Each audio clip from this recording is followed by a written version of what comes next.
Ahoy hoy gang, if this is your first time with us, welcome, and if you're joining us from a previous video, hey, we love to see it, and I hope you're doing well. Welcome to something entirely new! I figured, with the Halloween spirit, sometimes I like to talk about anime and manga, and I don't have a lot of opportunities to usually, so I figured I'd compile my list of 31 of the best anime and manga to read in the fall Halloween season. I just, thought it'd be fun. Thought of a way to share stuff with people. Now, granted, I'm not going to go into, a ton of detail on them. I'm going to, just give my thoughts on some of these series. Yeah, it's going to be anime. It's going to be manga. It's going to be fun. I decided on this. I'm going to do a little grading scale. So if it's kid-friendly, good enough, just good shonen schlock to show the little ones, I'll go ahead and put a little pumpkin. Just a little boop, little jack-o'-lantern. And if it's just good for the casual fans, somebody that doesn't really have a deep understanding of anime but wants to get into it a little bit, I'll put a piece of candy. Candy. It's going to be on one of these sides, I swear.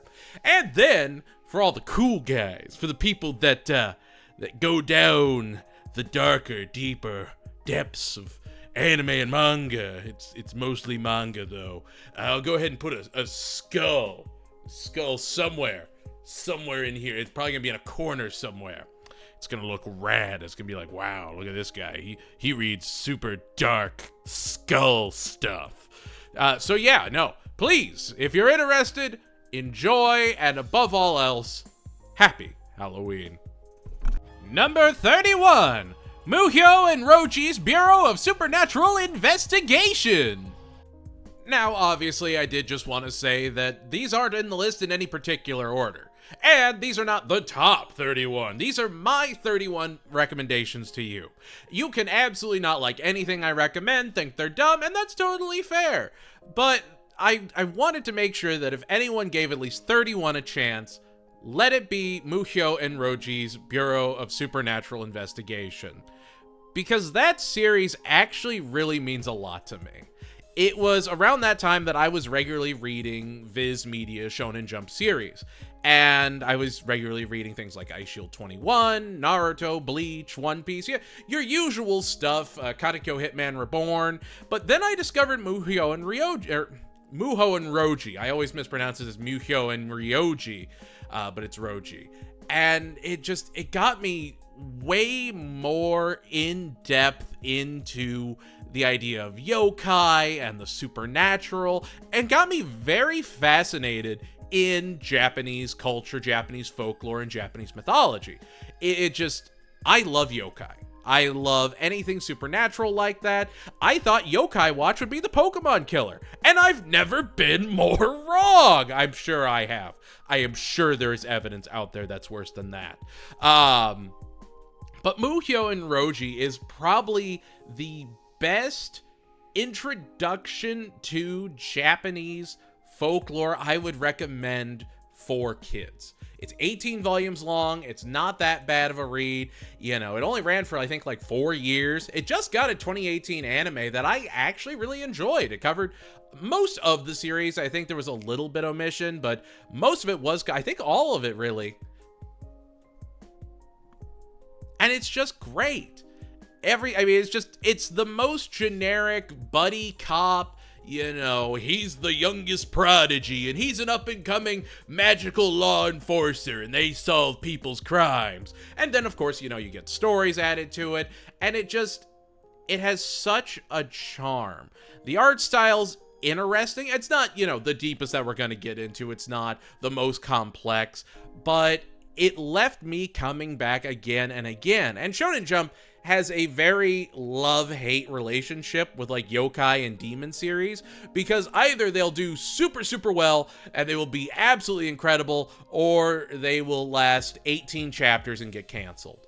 We're starting to see the rise of some new ones, but stuff like Star Exorcist, Muho and Roji, Nura, which we'll talk about later. There are very few success stories of yokai series in Shonen Jump. And so I definitely want to talk about Muho and Roji. You're not going to regret it at all. It is well worth the read. It's very simple. Again, it's Shonen Jump. You'll be through it in a weekend, and you'll be glad you did. You will look back and not feel like you wasted any time. And if you enjoyed the manga, seriously, consider reading or watching the anime. And I do believe the manga is on Shonen Jump app. I think that's the official place to read it. Very, very cheap, very worth it. Go for it. Fantastic series for everybody. Number 30, Kitoto. I debated putting this on here. 30. It's a tricky one because if it was just the manga, just that classic Osamu Tezuka manga, I don't think I'd recommend it for Halloween. Essential reading, absolutely. But I think the anime is actually the best way to get Kitoto's story. It has incredible undertones to it. The soundtrack's phenomenal, obviously. It has great animation. It is a true send-up of everything Tezuka was talking about in the original series while updating it for a modern audience. It is this perfect... it's about death, it's about, repentance and forgiveness, and it's so cold yet warm. It is the perfect embodiment of a fall anime, of the end of a season. And it's about family. It's about found family. But I really like Kitoto, especially the anime. The manga, go back, see where it all began. Because I do think reading that is essential. It's a part of evolving, yokai culture and what we would come to expect of yokai culture alongside Gegege no Kitano and, series after that. It's a very important piece of media. And if you only take in the anime, that's good enough because it is gorgeous. The story's phenomenal. Hyakimaru is a wonderful character. It's good stuff. It's good stuff. Number 30's a winner, but absolutely a candy series, not a jack-o'-lantern series. The kids would not be okay after watching that. Number 29, Shaman King. I am torn on this one. Do I put it is a jack-o'-lantern series because I watched it when I was a kid and it was on 4Kids, or do I move it up to candy? What is it? It's not Skull. It's not Skull. But talk about a series that could fail its ending, have a redo, and then get an anime like 20 years later that perfects everything. Shaman King, not Flowers. I'm not counting Flowers. Flowers is its own entity. The series ended for me with Shaman King. I don't humor Boruto. I'm not humoring Flowers. And Shaman King is great as a just tiny little adventure. It's phenomenal.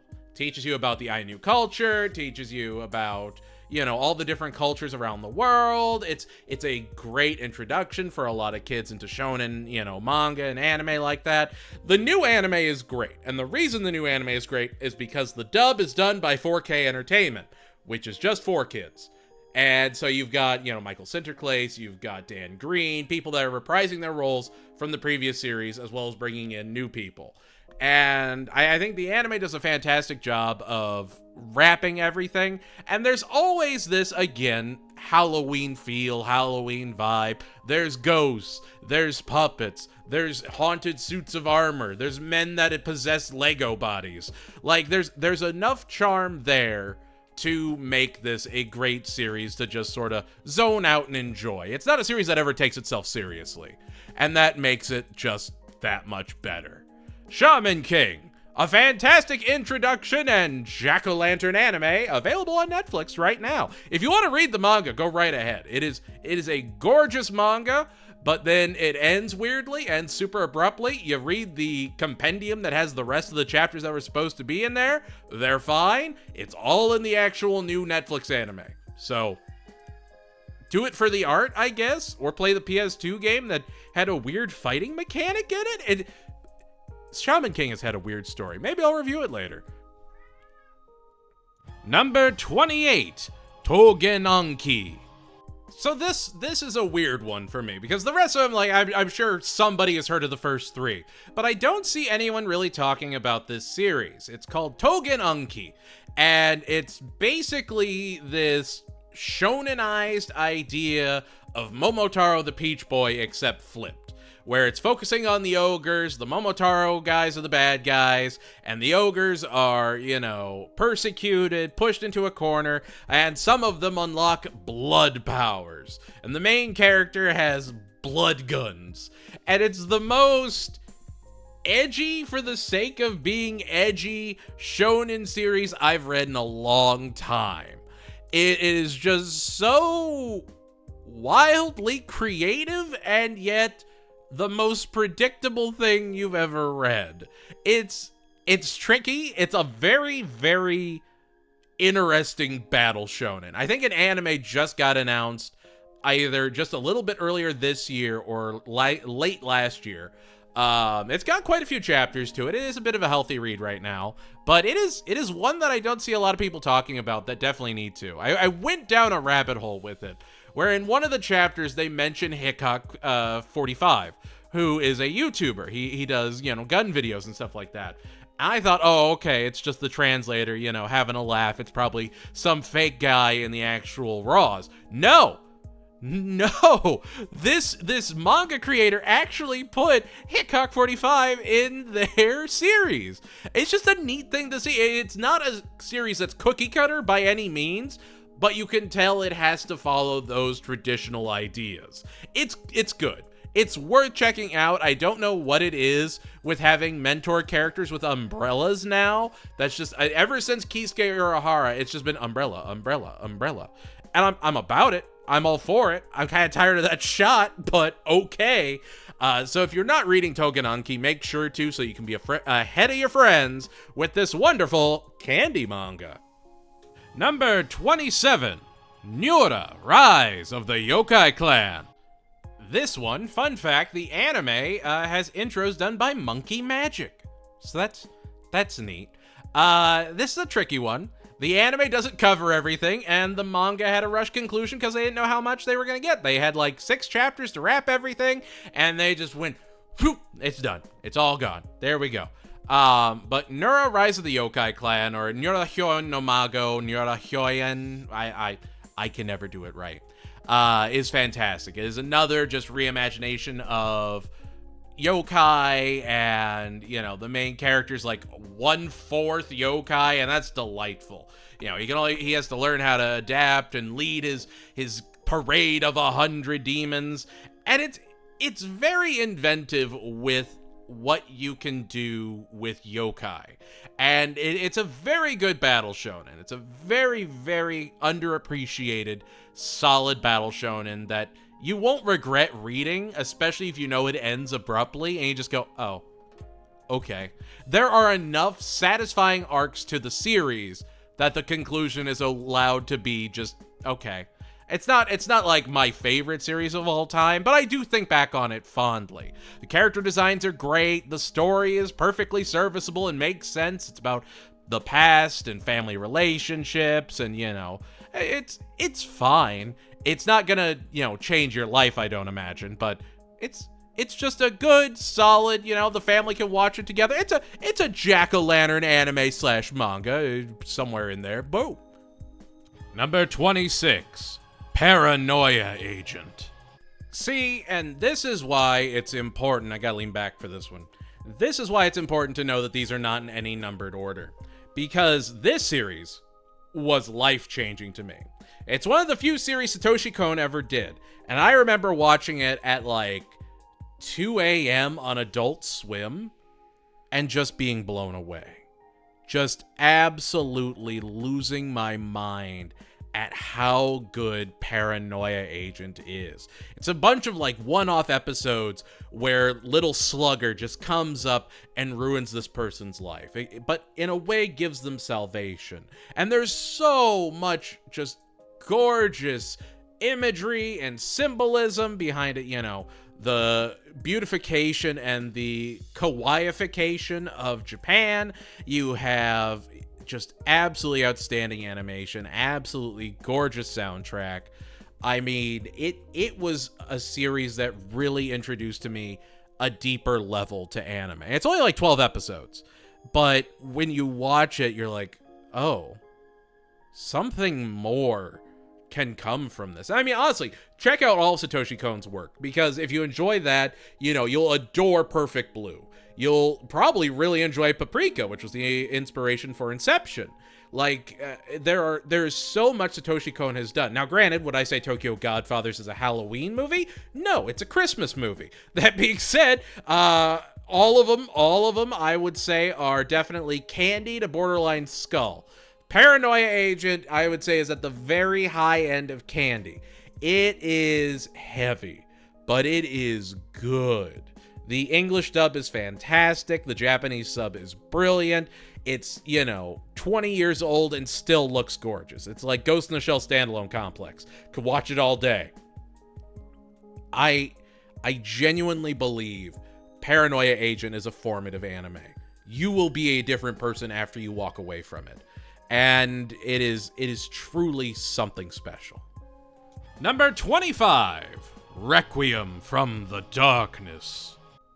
I'm probably gonna get a lot of flack for this one. I'm probably gonna get a lot of people going like, wow, that's definitely a choice. I love Requiem from the Darkness. I know I'm not recommending like Mononoke or anything like that. Mononoke just, it'll hit the eye wrong if you don't know what they're doing as an artistic choice. Requiem from the Darkness kind of does that same thing where it's still telling like Japanese horror folk tales, but it does it in such a creative and inventive way that it's okay. And again, soundtrack's gorgeous. I watched it on Sci-Fi's Anna Mondays initially, and it caught me. I love the little, folk tale adventures where it's, telling a story. You've got the themes. Like the first episode is a weeping willow that chokes a groom because it's the spirit of his dead wife. And that's just the show, is it cuts to each of these, dramatic moments, and it's following this author who's chronicling them and this troop of demons that follows him. And it's so gripping. It's so just, you can finish it at night. Again, it's only like, I think 12 or 13 episodes. You can just start it. By the end of the night, you've got that comfortable chill going on. It's good. There's a lot of mystery. There's a lot of intrigue. And sure, some of the stories are predictable, but that's kind of the fun of this stuff, right? Is like guessing what's going to happen before it does. And sometimes you're right, sometimes you're wrong. Sometimes in Apothecary Diaries, it's lead. It's usually lead, but sometimes it isn't. And it's just, I don't know. There's something that just resonates with you. Again, it's another real fall anime. It has, again, all the maple leaves and that ombre color. It's very, very much, a lot of it takes place during like the dusk of day. It's Requiem for the Darkness is a fantastic watch. I believe it's on Hulu. If not, I'm sure it's on Crunchyroll, but it is well worth the watch. Again, dub is phenomenal. Number 24, Blood Plus. Truthfully, I did not know which one to put here, but I think as far as like modern entry points go, Blood Plus is the best intro to the Blood universe. As weird as that is.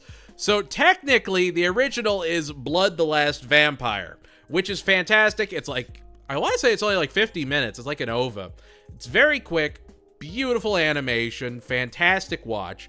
There is a live action movie that is a very faithful adaptation of the original film. It's actually, I will stand behind the live action Blood the Last Vampire because it did everything it needed to do to be a good adaptation. It didn't really open any doors. It didn't lead into a sequel or anything like that. It is basically just a live action version. And I really appreciated that from it. Blood Sea is its own weird thing that can be its own weird thing. If you want to watch Blood Sea, that's a Skull series. It's very good. Don't get me wrong. I enjoyed Blood Sea.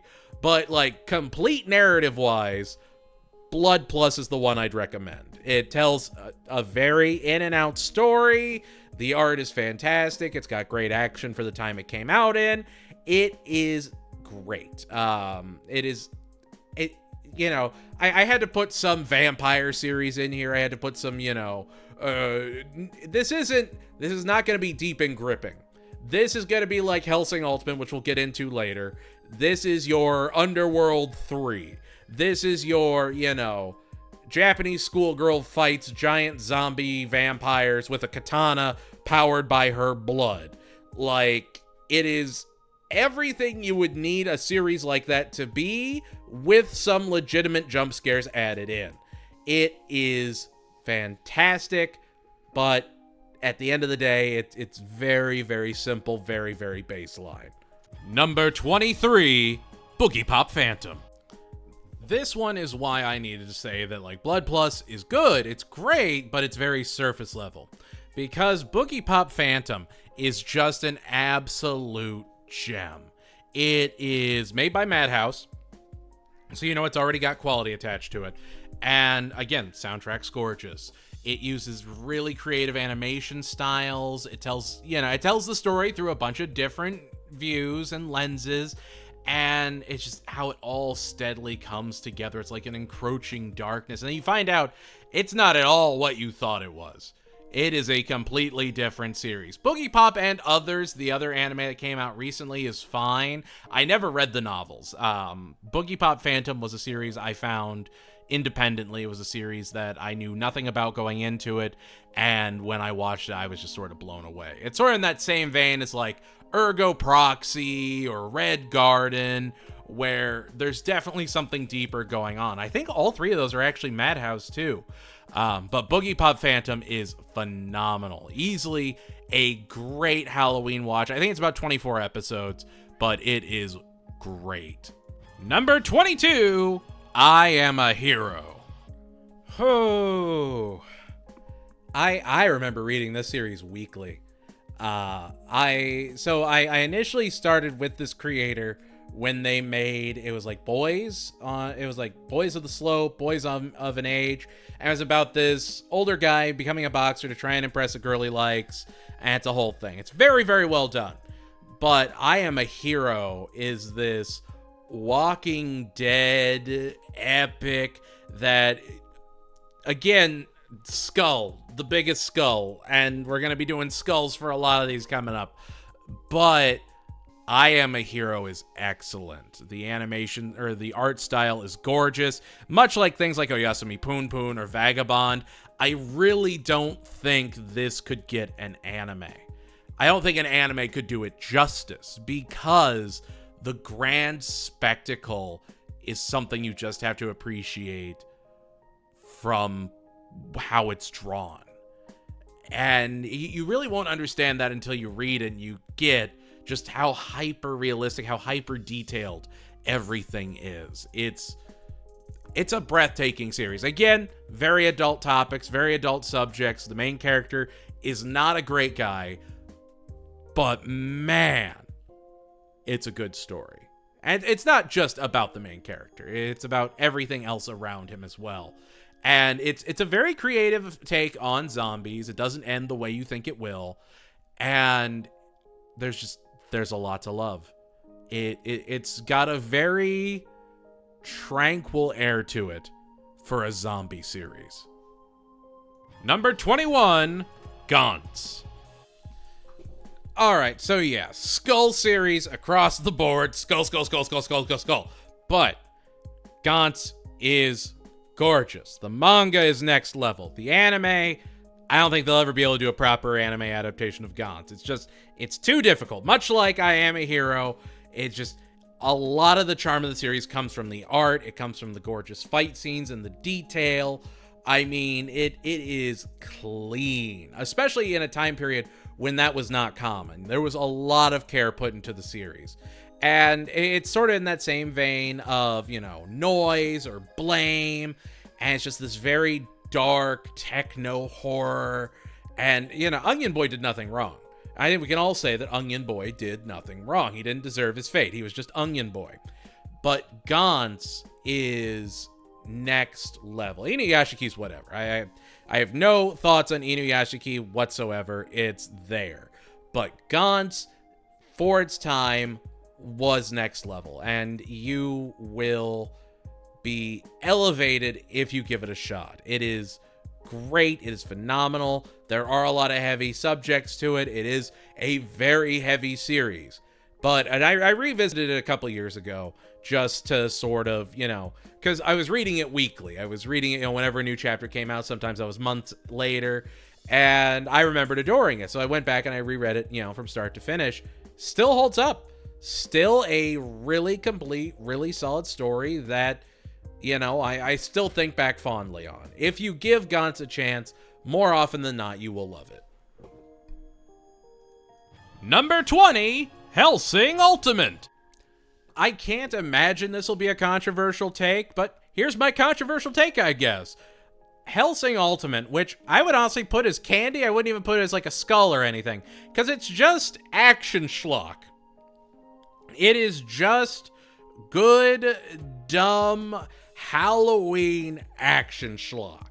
Alucard is fighting a bunch of zombies and werewolves and the Catholic Church and just all this fun stuff. Obviously he also fights that other group that I'm not trying to get demonetized on. But I think Hellsing Ultimate is the best story of Hellsing. The manga's fine. Hellsing, the original anime that everyone forgets exists, is forgettable. And then Hellsing Ultimate is just art. It is quick. You're in and out in like 5 hours. It's well worth the watch. It is a true and proper Halloween classic. You will enjoy every bit of it. It's gory. It's violent. It's funny. The Team 4-star abridged is great. There is a lot to love about Hellsing Ultimate, and it's easy to see why it's so beloved. Granted, personally, I like Drifters more, but that's just me.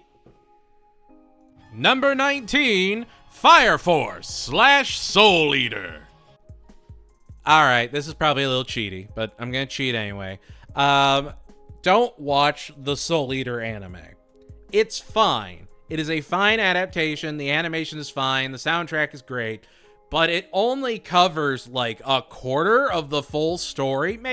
Maybe half, but the other half is kind of what makes Soul Eater Soul Eater. But if you're going to do that, I genuinely recommend, especially before the last season comes out, read Fire Force. Fire Force, now that I think about it, has a lot of like burnt umbers, and it's very, oranges and reds like Firefighters, has a lot of dark areas, does a lot of like interesting dynamic body horror, but not necessarily like realist body horror. People's eyes start catching on fire and their bodies warp. I'm not going to get into spoilers about why Fire Force leads into Soul Eater, but I think that encroaching madness, that encroaching insanity, makes both series like a great back-to-back double read. I'm probably going to review them both in a time, maybe next Halloween or something, but Fire Force on its own, fantastic. Absolutely brilliant. Love the ideas. Shiki's a great character. I'm sorry, Shinra is an amazing character. Arthur, I adore Arthur. The Arthur dragon fight is amazing. And then you go into Soul Eater, which is way more, I'm gonna say, cerebral and supernatural. And it works. Soul Eater is this perfect, it's like Nightmare Before Christmas met a shonen series, and they combined together and made this just whirlwind. Dr. Stein was an inspiration for years for me. Maka is a fantastic protagonist. And I know they always say, like, well, there's 3 protagonists. No, it's Maka and Soul. Kid is there, and Black Star is also there. They're fine, but Maka is the main character. Like it or not, she is the main character, and she's an excellent main character. It's just, the way everything wraps around, the way everything is connected is really something special, and it's well worth your time. Plus, the manga art is amazing. I reread both after Fire Force concluded just to, enjoy a straight journey. And it's kind of seamless, and it's actually really cool how they incorporate everything. So yeah, make sure to check both out. Number 18, PTSD Radio. Skull, skull, skull, skull, skull, skull, skull, skull, skull. But it's good. It's really good. Before, when I was writing this list out, I actually went back because I didn't remember a ton of the series. I remembered finding it years ago, and I read it through. I'm like, what is this? But PTSD Radio is something that you need to read volume by volume. Don't read it chapter by chapter. If you can find the full volumes, I think it's on the Kodansha app, but they're like little 4-page horror stories. Not necessarily 4 comas. That's more like Dom and Seaman and Nickelodeon and all that. But these are like 4-page horror stories that steadily start connecting. And it's all very themed around like hair and spirituality, and everything just sort of distorts as this wicked god starts, reaching out of its confines. And even as you get, read it on a phone. I think reading it on the phone is the best way to experience it. Reading it on a phone or on a tablet or something, so as you're swiping through, you see the encroaching getting more and more dynamic. It's really, really good. Also, only like 6 volumes. Not that bad at all. A very quick, very easy read. Not a lot of dialogue. Very simple. It's like reading a horror movie. But it is gorgeous. Oh, it's so good. It is a phenomenal read. It may keep you up at night. Just forewarning, it may keep you up at night. I'm gonna try and put some of the least, spooky pictures up, but it's weird how effective they can be with both comedy and horror in just like 2 or 3 pages. And then call back to that in another volume. You're like, oh, wait, I remember that. Yeah, okay. Like each one grips you and it pulls you in deeper and deeper until you're so engrossed that you don't even notice that you're at the end. And it's like, wow, this is a fantastic read. It's a fantastic journey. I'm going to spoil this for you. There's no Junji Ito on here. Everybody's going to be like, hey, you should be reading Uzumaki. You should be reading Joe. I'm like, yeah, probably. They're fine. But like, everybody's going to be saying those. Let's talk about some other stuff. And PTSD Radio it's some other good stuff. I did see a really good video about it on YouTube. So definitely check it out. It is well worth your time.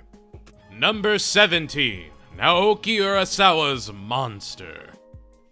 I love Naoki Urasawa. I even in my introduction for this, I had to put Naoki Urasawa's Monster because it matters. Does it? Not really. Probably not. I don't know where I would put Monster because the elements in it are pretty heavy. So it could be Skull tier. However, it is probably one of the best introduction anime out there because it is a very Western story. And that's something that Naoki Urasawa does a lot with. He does a lot of Western elements and stuff like, Master Keaton, 20th Century Boys, Monster. But then he does more, Eastern elements with stuff like Billy Bat or Pluto, which is my personal favorite. But I don't really want to recommend Billy Bat or Pluto or any of them because they're great. They're phenomenal, but they're not Halloween. They're not fall.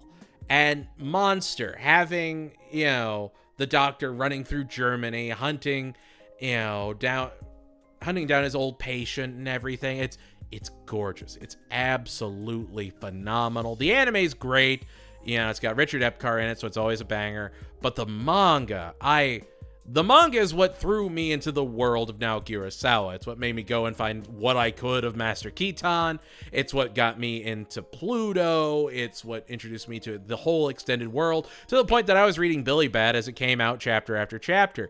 But nothing is truly as gripping on its own as Monster is. Pluto, you need the background of Astro Boy for that extra layer of impact. Otherwise, you're like, who? What? Okay, sure, yeah, that is a story on its own. But Monster is just a complete contained story. It is everything you need it to be 50 episodes. Gorgeous. Absolutely some of the best anime, some of the best manga you will ever experience. 10 out of 10. Number 16, Gegege no Kitoto. If you want the most, I guess, not simple, but prototypical idea of what yokai in shonen and kids media was going to be, you should check out Gegege no Kitoto. It started in the 60s. The manga is good. The manga is really, really solid. Sort of like Ghost Sweeper Mikami, though Ghost Sweeper I think came out in the 80s. But Gegege no Kitoto, there's been several anime, several live action movies. The newest one in like 2018 is probably the best adaptation. It's just, you know, Kitoto's the last of his family. His family are all ghosts now that walk around with him. And he keeps Japan safe from outside evil forces while trying to, you know, bond humans and yokai. A very simple idea that shines brilliantly because of the creativity at work. It has so many layers. It shines through. And it's so cool to see how yokai portrayal has evolved through the years. And I think Gegege no Kitoto is absolutely a jack-o'-lantern series. It's a series that kids can start with. It's very friendly. It's not, you know, it's not going to have a lot of darker, deeper elements to it that would pull you away. It is mature, don't get me wrong, but it's not in a way of like Gantz or I Am a Hero. It's very appreciatedly simple. It never overcomplicates itself, and I think that is something that makes it shine and stand out. And again, 2018 anime is fantastic. Again, it's not probably going to be anyone's favorite series, but it's something that you should visit. I think it's great. Number 15, Devilman Crybaby / Inuo. Alright, so anyone that's ever really heard me talk about anime or manga knows I am a huge Go Nagai fan. Getorobo is one of my absolute favorite series of all time. I know a lot of that was Ken Ishikawa. I know Ken Ishikawa was a huge legend. And obviously, I'm not trying to take away from his impact at all. But, you know, Mazinger Z, Cutie Honey. But of course, my second favorite series by Go Nagai is Devilman. And I think the best adaptation of Devilman, as weird as it sounds, is Devilman Crybaby. Now, mostly because I am just a huge Masaki Yuasa fan, which is why I also put Inuo here. Because Devilman Crybaby may be way too much for a lot of people, and justifiably so. Starts off a little rocky, but it's really good. It is phenomenal. Some of the best animation you will ever see. Inuo is also just incredibly gorgeous. It's a fantastic movie. It's on Hulu. I remember I watched it right as it came out, and I watched the dub, and the dub's fine. I think it's one that you should watch subbed. It is probably going to just resonate better because of the music stylings. Like it's Japanese rap and Japanese rock and a lot of, you know, and if you're not, and it's animated to that. It's not animated to English, so it doesn't quite line up. I kind of believe most Studio Saru Masaki Yuasa series should be watched in sub. Ping Pong being an exception, that one can be watched dubbed. It's a fantastic Funimation dub. But Devilman Crybaby is incredible. Oh, so creative. So, the rapping bits, just seeing Amon steadily evolving as the series goes on. It has that fantastic anti-hero energy to it. And I mean, even if you don't watch it, watch Inuo. Give it a shot. It's going to change your life, I swear. It didn't win the Oscar, and I was so mad. Inuo is art. Inuo is actual creative art. Number 14, Death Parade. Talk about one of the best intros in the business. Bradio rules. Death Parade is great. You can watch it in a night. It's fantastic. If you're not watching it, you're doing something wrong. It's a bunch of one-off adventures focused on people in like a purgatory place, and they play games, and you find out that things aren't always what they seem. It's just good. It's just good vignettes that ultimately have a satisfying payoff. One of my favorite series is Bartender. So I am a sucker for one-off stories, much like Mushishi or, kind of Boogie Pop Phantom, but it kind of loops around. Death Parade, there's deeper things with all the like gamblers and all the, playmakers, playmaker, but you don't really get a lot of that built on. You really only get the last game, and that's fine. That's perfectly, okay. You don't necessarily need to know everything, but I love me some Death Parade. I revisit Death Parade maybe once every 2 years ever since I found it, because it's easy to see why so many people love it. It is a truly entertaining, enjoyable adventure for everybody. Candy, just for some of the story elements, but otherwise, well worth the watch. Number 13, Ajin. I used to be a CG anime cannot be done well purist. It has since proved me wrong with stuff like Land of the Lustrous. I didn't talk about it here, but The Duke of Death and His Maid is actually pretty well made for being a CG anime. The manga's much better and also an okay Halloween watch, Halloween read even. But Ajin, just read it. Just read Ajin. You can find much longer essays on why Ajin, the manga, is a great read. It's good. It's really, really good. It gets dumb towards the end. I wasn't wholly satisfied with the conclusion, but everything up to that point is well worth it. I really love the main bad guy. What was it, Satoshi or whatever? He is chilling with his little tam that he wears as he walks around. It's just, he's an agent of chaos for the sake of causing chaos. And he's done in such a passive, almost blasé way that makes him such an endearing antagonist. He works. It's just like Ajin never, it does overcomplicate itself at points, but it never adds those loose ends that it could not connect again. The main character is not the most interesting character of the entire series at all. He's like the 6th most interesting character. So I honestly kind of would have loved to have seen it from Satoshi's angle. Show us him rebelling against the government. But also, the scientist dude that's always smoking, just super endearing to me for some reason. I loved him. Ajin is a weirdly human story, and I get that that's probably the point of it, is like, they're not so different, the Ajin and the normal people. They are all humans. But it's like, it's presented in a way that it's not over the top. It's presented in a way where you're like, you know what, fair. You know what, you have earned that. You have earned the we're all humans angle. Well played. But no, Ajin is a fantastic read. It is way better now it's a completed work. Imagine having to read it monthly. That was a slog. Number 12, Hellgirl. Again, I am a sucker for detectives or writers going around discovering things and demons enacting revenge stories, and Hellgirl is all of it. I remember watching it on IFC, followed by Speed Grapher and Samurai 7. Both also wild series to find on IFC of all places. But Hellgirl was, again, it was one that really stood out to me. It hit all those elements I needed to. You go on a website at midnight, you place your claim, they come out, and they damn them.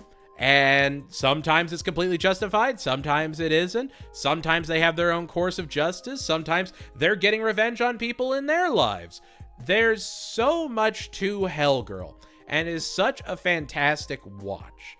I know there is some other stuff that came out afterwards. I didn't read the novels or anything like that. I only watched the anime.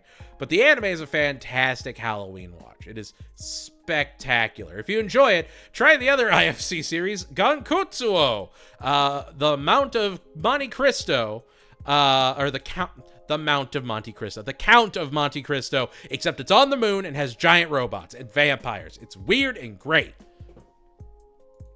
Number 11, Dorohedoro.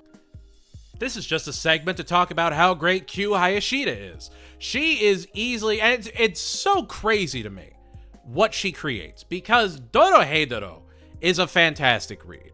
I'm mad the anime is, I haven't heard any news of a season 2. I think it's coming. I'm pretty sure it's coming. It's been a minute.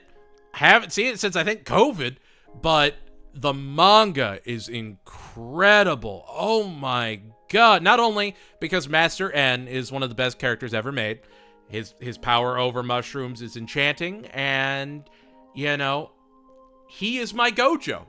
Okay, I'll admit it. I would love to be like Master N. Give me the power of mushrooms. He is incredible. All the characters in Dorohedoro are awesome. You know, Kaiman is a lot. He gets so complicated as the series goes on. But I honestly don't think he's the main character. It honestly sways more to like Master N and all them a lot of the time. But Dorohedoro's fantastic. It feels shorter than it is. Like, when you look at it, you're like, oh, it's only like 109 chapters. I'm like, yeah, and each chapter is like 60 pages. Buckle up, buckaroo. You're in for a 300 chapter journey, my friend. But it's great. I mean, the amount of detail she adds to literally every panel. Every panel is spectacular. Look up her Bloodborne art. It is gorgeous. And if you haven't, you have to read Die Dark. I didn't want to recommend Die Dark because it's still ongoing, and Dorohedoro is completely concluded, whatever. But Die Dark is getting really good. It's getting to a point where I would argue that Die Dark is as good, if not a little better than Dorohedoro. I don't know. It could always, it could always just land flat on its face, just boom, right at the end. But it hasn't yet. It hasn't yet at all. It's kind of amazing. But Dorohedoro is a formative manga. If you read Dorohedoro, you will appreciate the medium of manga that much more. It is true and unapologetic art. It is art in a grotesque way. It's not doing this to be pretty. It's not doing this to just show spectacle. Everything is just so finely crafted and macabre. Q is a generational talent. And we're going to talk about another one later on, but I had to take a second and be like, gotta check this out. It's art. Number 10, As the Gods Will It. So this one's tricky, because As the Gods Will It, the manga, part 1 is fantastic. It's utterly amazing. It's, a bunch of kids have to play a bunch of games that are evolved, more maniacal versions of the games that you would play in as a kid, like Red Light, Green Light. Elements of this inspired things like Squid Game. There's a beautiful Takeshi Miike movie about it that adapts like 3 of the games. It's really, the movie is fantastic. It's a great Takeshi Miike movie. If you want good, dumb Takeshi Miike movies, check out Sukiyaki Western Django. All Japanese cast, they all have to speak English, and there's a cameo by Quentin Tarantino. It's weird and great. But As the Gods Will It, the manga is also phenomenal. There's also a sequel series, As the Gods Will It 2, or Kamisama no Iotoro ni. It's much more lighthearted, much more comical, much more shonen, but they're all about man challenging God. And the god of As the Gods Will It is perfect to me. He's so uncaring, unfazed, so genuinely bored, and he's just looking for a new candidate to take his spot. And there's this dark comedy to As the Gods Will It that makes it stand out. Like, I was reading it just utterly captivated. Now granted, the series I found after it was like a splash of cold water, and we'll get into it. But As the Gods Will It is fantastic. It's a quick read. I think it's only like 13 volumes. And then part 2, I think, is significantly longer. But it also has way more like fights and action. And it's not...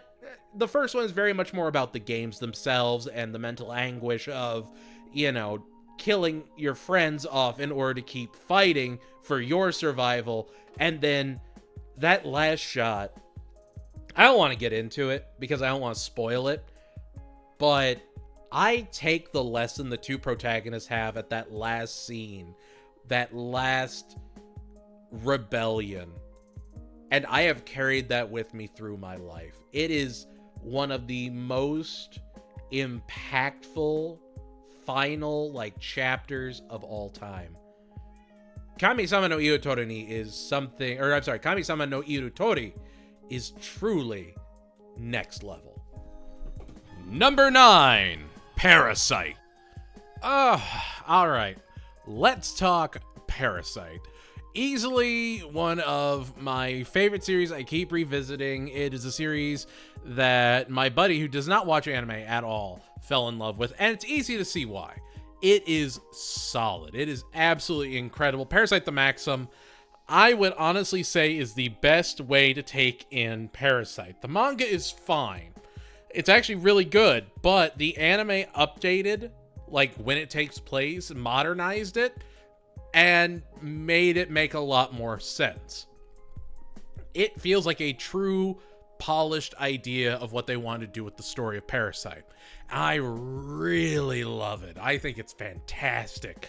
I mean, it's just, it kind of feels a little shonen-y, but not really. And if you enjoy it, I encourage you to read, I think it's like Historiae, which is same creator. It's more of like a Roman epic, but it is fantastic. Granted, I'm kingdom coded, so anything military I'm about, but Parasite is phenomenal. You need to give it a try. It has beautiful body horror, exquisite story.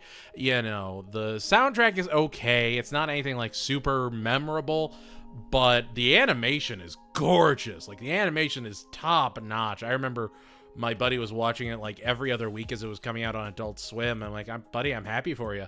You're in for a treat. And then I watched it with him, you know, when it was all out. I'm like, all right, you know what? That is actually probably one of the best adaptations I've ever seen. It is now, granted, the little climate change warning at the end was a little jarring. I'm not saying it was wrong. It's just like, oh, that's out of left field, but okay, sure. Yeah, it's like all the wind farms that you would see in anime like 3 years ago. It's interesting, but the series as a whole is well worth your time. Number 8, The Legendary Musings of Professor Munakata. I'm sure this one's just gonna be for me, but I love The Legendary Musings of Professor Munakata. I finished As the Gods Will It, and as I was looking for things like it, I came across him like, oh, let me go ahead and see what it is. It's not that. It's not that at all. It's a lot of things. None of them are like scary or like spooky. It's all focused around Professor Munakata, who goes all around Japan looking for the origins of Japanese folklore, Japanese myths, and, you know, sometimes, oh, well, it was a meteorite that crashed that signifies, you know, the end times to this ancient civilization of people. Other times, it's a giant lifting himself out of, like, an airport. And it's all just presented very matter-of-fact by the professor, who is this very serious, very, you know, well-kept-together man. You know, he's widowed, so he just travels with his hat and cane and goes wherever his former students recommend he investigate a case. And it's very Murder, She Wrote, but for yokai and, like, folklore. But you also learn a lot about Japanese mythology. Like, that's how I, you know, before this series, I didn't really understand Susanoo and Amaterasu and everything. And it's a very great, just sort of introduction to how deep the folklore goes. Now, obviously, you take it all with a grain of salt, but it's a phenomenal read. I loved it. I know it's based off, I think, longer novels that I did not pursue at all, but The Legendary Musings of Professor Munakata is absolutely the cold water splash if you just need good, casual fall reading. Number 7, Jagon! So remember As the Gods Will It? Remember how good As the Gods Will it is? You know, feel free to stop after these and watch all of it. I think if you watch everything and read everything I have on this list, it'll probably take you 2 to 3 months, you know? But same artist. Jagon has the same artist as Kami-sama no Irutori ni. I'm pretty sure he did both, but I know for sure he was in Ni. And Jagon is great. It's got a lot of really amazing body horror, some fantastic fights. It's basically an adult shonen series. It's gonna be a skull, gonna be a lot of skulls. Very, very, very, very, very adult series, but it's good.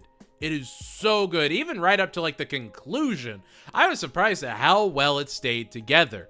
Because a series like this, you would expect to sort of fall apart towards the middle. Nope. Stayed strong all the way to the end. All the way to that golden skull end. It's, the art is breathtaking. Like, the art captured me right from his fight with, like, this alligator frog man. It's, because, like, the frogs infect people, and they start to personify a twisted version of their desires. And it's so cool. It's sort of like Speed Grapher, but a little bit more complex. If you don't check out Jagon, you're missing out. Number 6, Kakashi. There are good manga, and these are perfectly tolerable. These are, you know, you read it, you never were dissatisfied with reading it. And then there's great manga. There are manga that look at deeper elements than you would think they would. Kakashi is this oddly beautiful exploration of grief, of loss, of family, of the importance of self-worth, of the importance of, you know, understanding your limits and surpassing your own personal, you know, handicaps, what have you. Kakashi, at its at its absolute surface level, is boy make cube that destroy spirit. Boy is hero. And it could have just been that. It could have just been, I make bigger cube. My cube is so big, it crushes everyone. I'm so cool. But it goes deeper. It gets much more cerebral as the series goes on.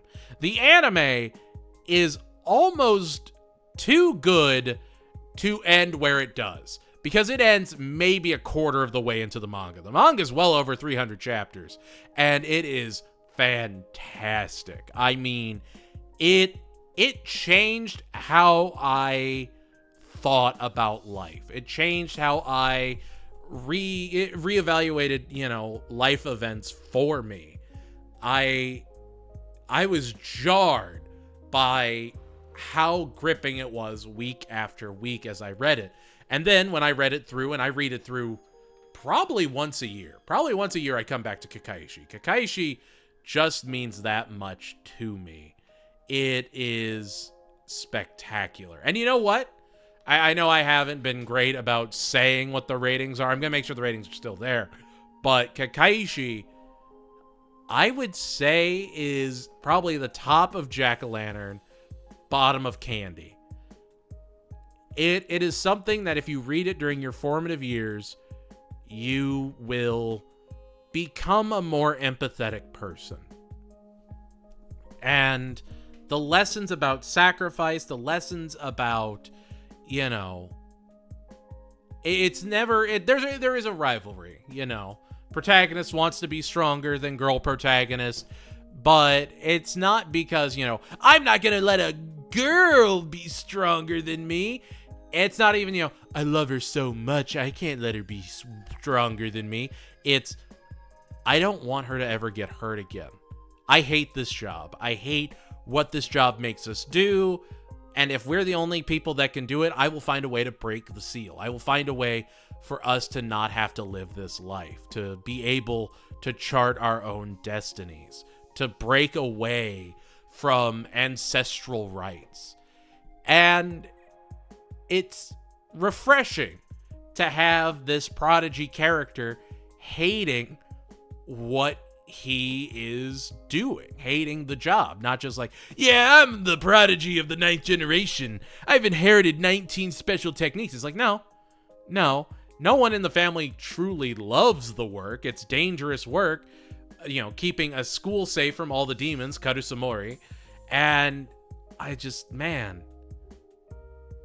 Kakashi also has just like these really great single stories.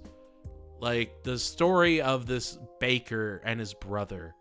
And the baker dies and he wants to make things right with his brother. Every time I read it, it brings a tear to my eye. It is a series that will fix something you didn't know was broken in you. Kakashi is a beautiful read and well worth your time. Number 5, Trinity Blood. I remember watching this anime on Adult Swim. I remember being confused and not understanding what was going on. I swore I saw every episode, and then when I saw it on Funimation, I went back and I rewatched it from episode 1 to the end and realized I missed like 70% of the show. Trinity Blood is dumb. I do not want you to think it is up this high because it is good. No. This is not a complex series. This will not change you like Kakashi will. It is dumb, but it is good, dumb action schlock fun. There is a robot priest. There is, you don't want to see me when I'm angry. Allow me to awaken my ultimate perfect vampire form. It's so dumb. So good, though. Animation's gorgeous. The soundtrack is sublime. The voice acting is incredible. The main character's name is like Alistair Nightroad or whatever, Axel Nightroad or something. It's just so dumb in all the best ways. It is, the manga is actually kind of breathtakingly beautiful. Like, check out the manga, check out the fantastic art on display. But the anime is a quick, 26 episode watch, ends definitively.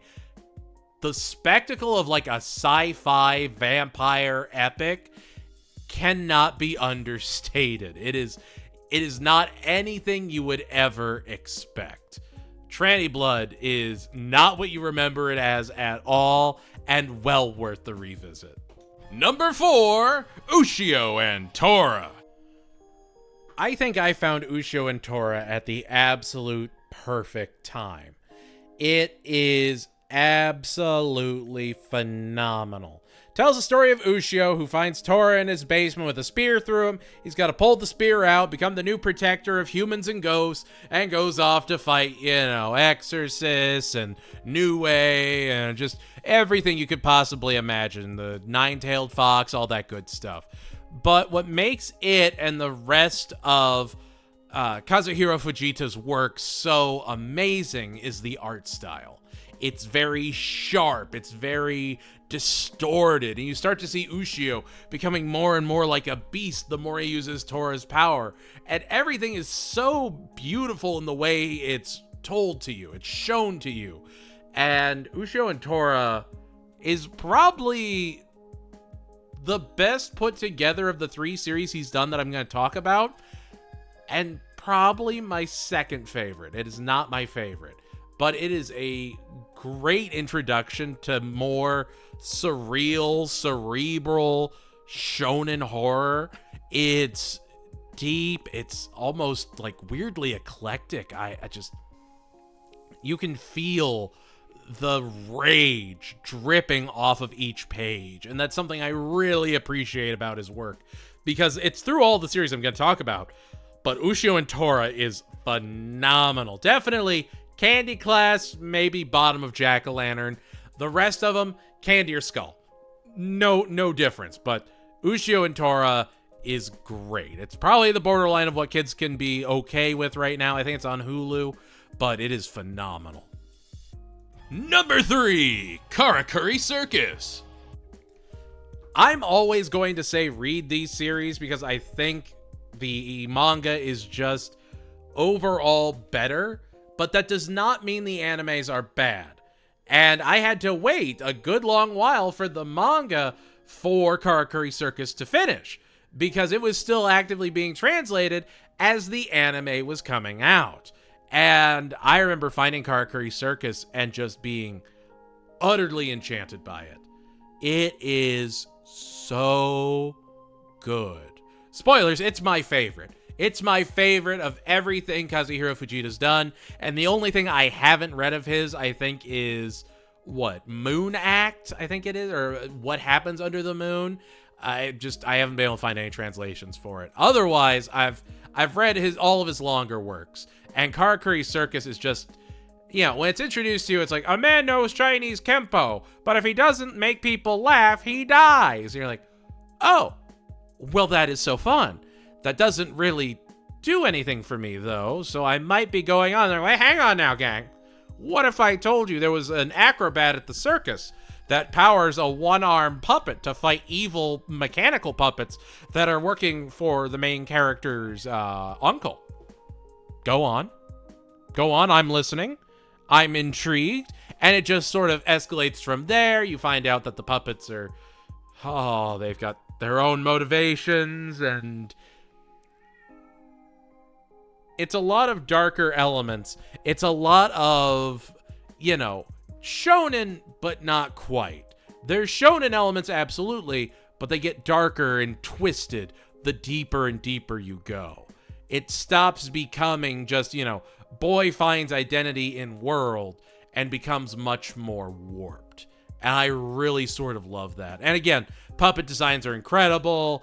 The fights are amazing. There's so much expressive movement, and it just, Karakuri Circus hits different. I'll probably do a full proper review of it, but it is something you need to check out. Number 2, Sobote Must Be Destroyed. This one I was amazed I had never found out about. I did not know about this series until like 6 months ago. And that was because I saw someone talking about it online. And then I read it and I'm like, wow, how did I miss this? How did I miss a series with 25 volumes?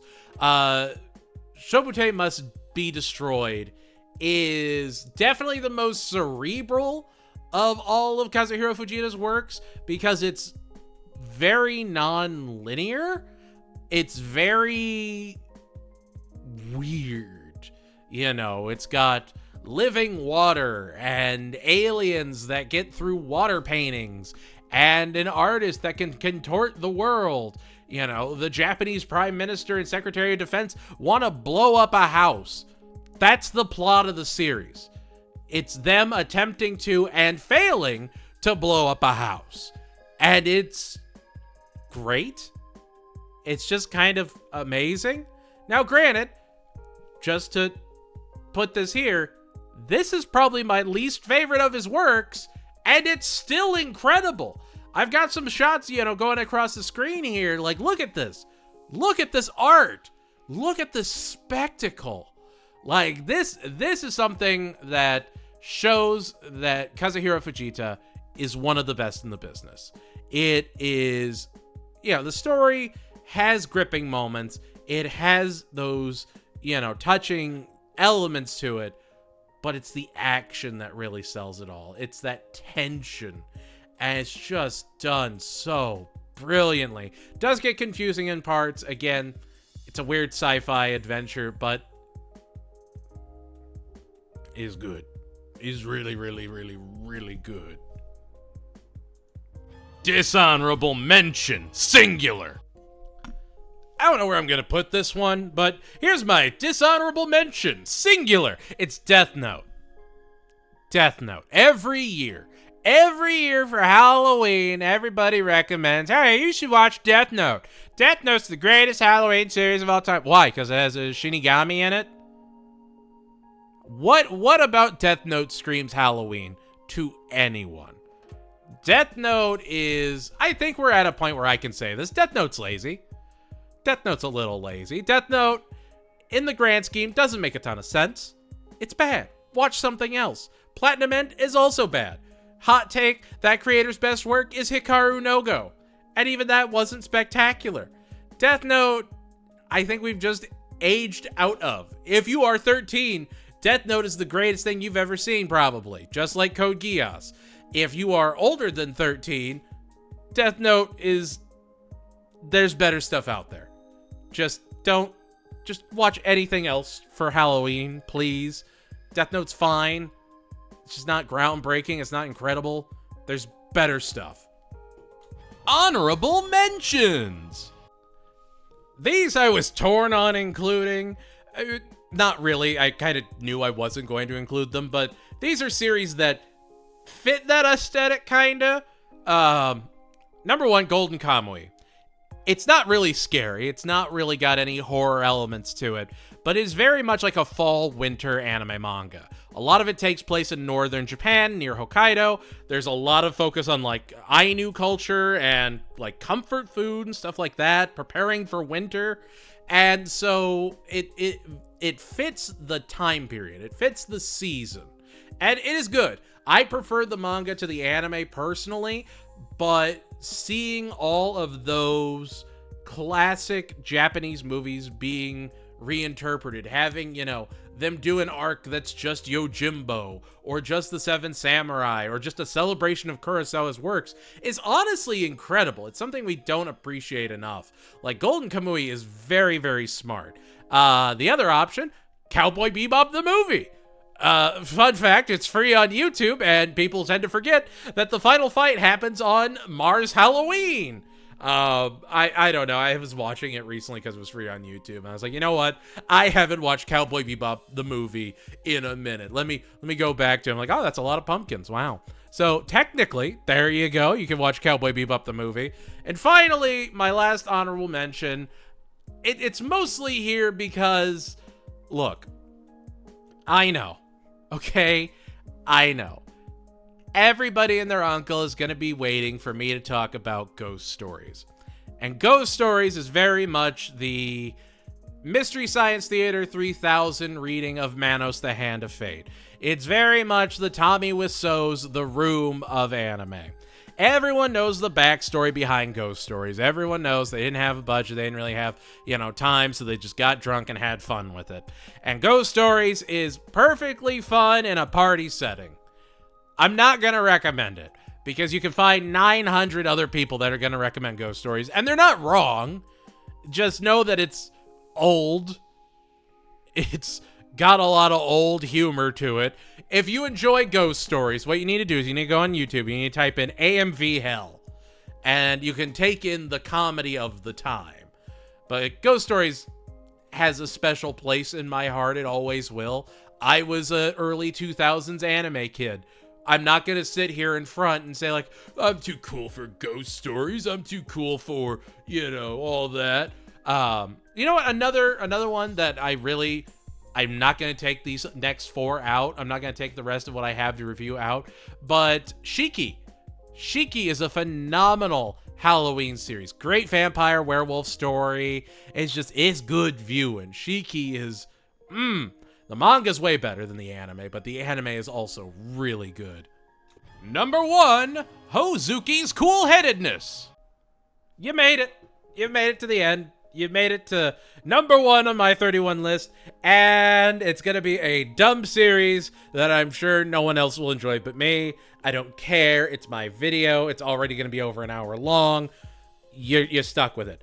Hozuki's cool-headedness is one of my favorite series of all time. Is it beautifully animated? No. Does the story make sense? There isn't a story. It's just a bunch of comedy. It's an A story and a B story. Sometimes they're great, sometimes they're fine. Then why do you love it? Well, A, that intro is a bop, an absolute bop. Everybody's singing and dancing. B, takes place in hell. Love me some Japanese hell. My King Enma. You get a bunch of Japanese and Chinese folklore intermingling. And Hozuki's also just great. I just really, really love Hozuki. I remember coming home from work, turning on Crunchyroll, seeing that this had like 2 seasons, jumped in, loved it instantly. It is that dumb comedy that carries you through the day. It is that dumb comedy that makes everything else feel okay. Hozuki's cool-headedness is the best, you just want to vibe while you're drinking a hot toddy as you watch the leaves fall. You just want to hang out and watch something dumb. And Hozuki's cool-headedness is exactly that. Is it the best out of all of these 31 series? No, absolutely not. I can't emphasize that enough. But it is so charming in the best possible way to me. And I kind of hope that you give it a shot so that you can love it too. Conclusion! It's the end of the video, yeah! And there we have it. That was 31 anime and manga series for you to check out for the fall/Halloween season. Anything you think I was right on? Wrong on? What was your favorite series I mentioned? Least favorite? Let me know in the comments below. And if you like what you saw, make sure to like, comment, share, and subscribe. Overall, yeah, this is just stuff I love. And maybe you'll love it too if you give it a shot. I genuinely believe that, like, give Kazuhiro Fujita a chance. Check out his anime. Check out, the manga if you're so inclined. But there's stuff on here that I genuinely believe, if you read it to conclusion, to the final chapter, you will evolve as a person. It truly shows the impact media can have on all of us. And from the bottom of my heart, thank you all so much for watching. I hope you have a happy holiday. I hope that everything is going well for you. Remember, stay strong, stay you. I believe in you. Things are going to get better, especially with it becoming the fall season. I know that can be rough on a lot of people. So just remember, you're not alone.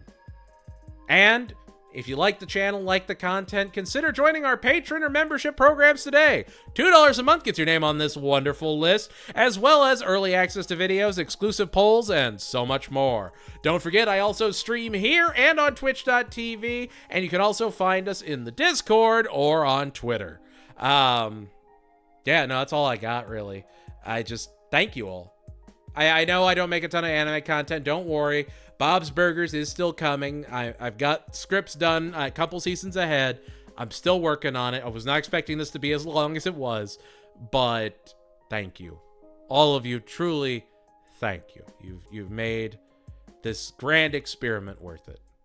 So, stay strong, keep fighting. I'll see you all next time.